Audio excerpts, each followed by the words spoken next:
Halo pencinta sepak bola, ketemu lagi dengan kami Formatic Channel. Mudah-mudahan nggak bosan-bosan ya.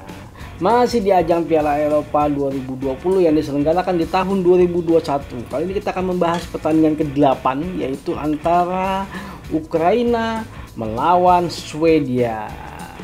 Ukraina yang lolos sebagai peringkat 3 terbaik dengan poin 3 hasil kemenangan mereka dari North Macedonia. Sedangkan Swedia luar biasa sebagai peringkat pertama, yaitu dari 2 kali kemenangan dan 1 kali seri. Ya, di sini Swedia satu grup dengan Spanyol ya, tapi memang luar biasa sih kemenangan Swedia. Nah, bagaimana dengan peluang mereka? Kita coba lihat dulu statistiknya seperti apa.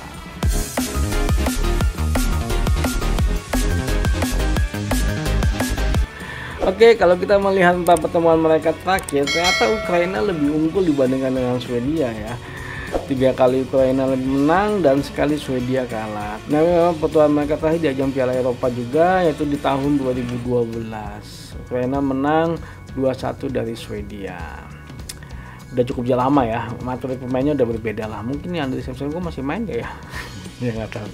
Oke, kita lihat tim statistiknya. Oke, dari permain statistiknya Ukraina sedikit lebih unggul dalam hal syuting. Dia melakukan 10 syuting per game, sedangkan Swedia melakukan 9 kali syuting.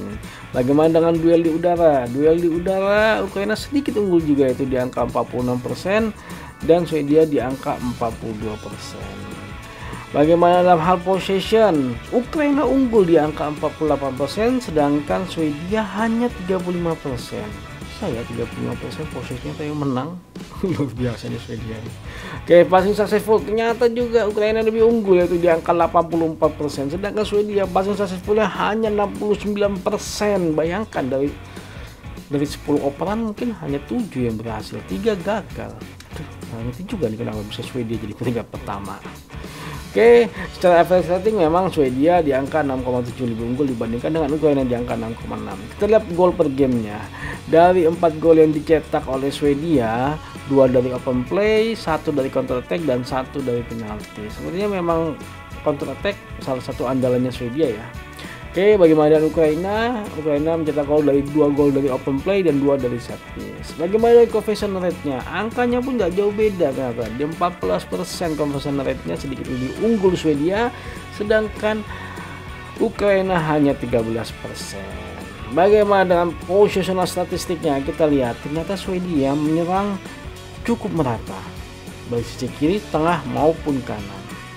Di sisi kiri hanya 32%, di sisi tengah 34%, dan di sisi kanan 34%. Cukup merata sekali kalau ini. Dan ini salah satu kelebihan kalau menurut kami. Oke, kalau Ukraina dari sisi kanan sebanyak 38%, dari sisi tengah sebanyak 28%, sedangkan dari sisi kiri sebanyak 34%. Cukup merata juga, tapi tidak cukup merata dibandingkan dengan Swedia.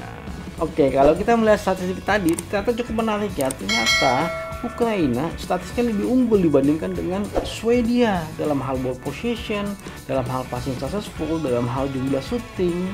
Tapi memang sedikit unggul dalam hal conversion rate ya tadi Swedia.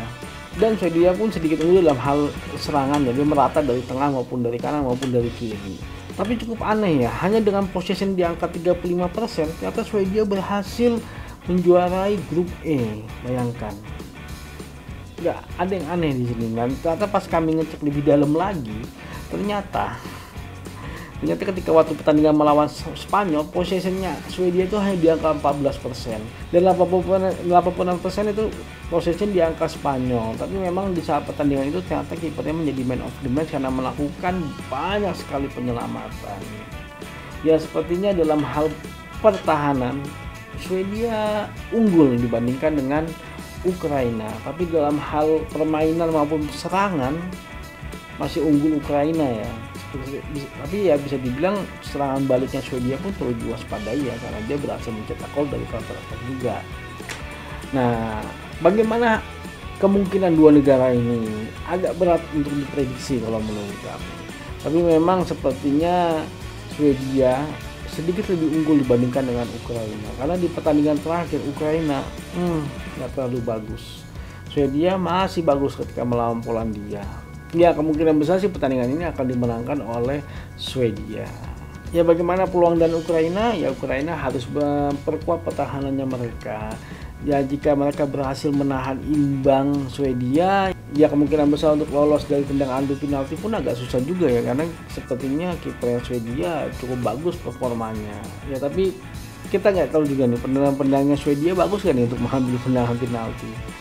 Ya tapi kalau menurut kami sepertinya Swedia sedikit lebih unggul di sini, dan kemungkinan Swedia akan menang dan akan lolos ke babak selanjutnya. Jika kalian menyukai video ini, jangan lupa untuk like, share, dan subscribe. Silahkan komen apa aja yang sesuai dengan etika. Maju sepak bola Indonesia. Adios.